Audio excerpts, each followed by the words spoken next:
फतेहपुर सीकरी की फिजाओं में आज कुछ खास है। जैसे ही आप हजरत शेख सलीम चिश्ती की दरगाह के पास पहुंचते हैं, आपको हर तरफ सुकून और भाईचारे का अनोखा संगम दिखाई देता है।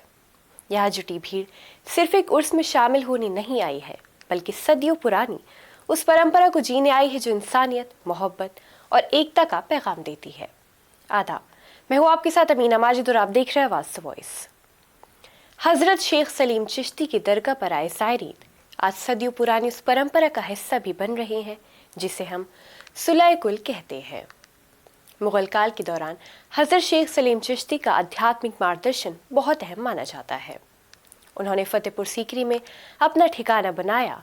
उन्होंने ही सम्राट अकबर की बेटे जहांगीर के जन्म की भविष्यवाणी भी की थी, इसलिए अकबर ने अपने बेटे का नाम उनके सम्मान में सलीम रखा था। तब से दरगाह हर धर्म और जाति के लोगों के लिए एकता और शांति का केंद्र बनी हुई है। हजरत सलीम चिश्ती ने सुलह कुल के विचार को जिया। इसका मतलब है सबके साथ शांति और मेल मिलाप। फतेहपुर सीकरी में चल रहा ये 456वां उर्स इसी विरासत की एक जीती जागती मिसाल है।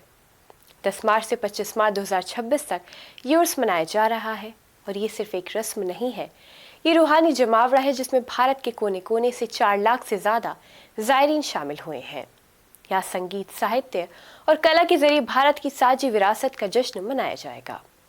कव्वाली और कविताओं के जरिए संदेश दिया जाएगा कि स्पिरिचुअलिटी और कल्चर लोगों को जोड़ने का काम करती है, बांटने का नहीं। ये उर्स हमें याद दिलाता है कि भारत की असली ताकत उसकी विविधता और सूफी परंपराओं में है। चिश्ती संतों का सुलह कुल का विचार कोई पुरानी ऐतिहासिक बात नहीं है, ये एक जीता जागता सिद्धांत है। यहाँ आए लोग न सिर्फ संत का सम्मान कर रहे हैं, बल्कि मेल मिलाप और राष्ट्रीय एकता की सदियों पुरानी परंपरा को आगे बढ़ा रहे हैं। फतेहपुर सीकरी का ये उर्स हमें गहरी सीख दे जाता है कि सच्ची ताकत नफरत में नहीं, बल्कि मोहब्बत और एकता में है। हजरत सलीम चिश्ती का पैगाम आज भी उतना ही जिंदा है, जो हमें जोड़ने, समझने और साथ आगे बढ़ने की राह दिखाता है।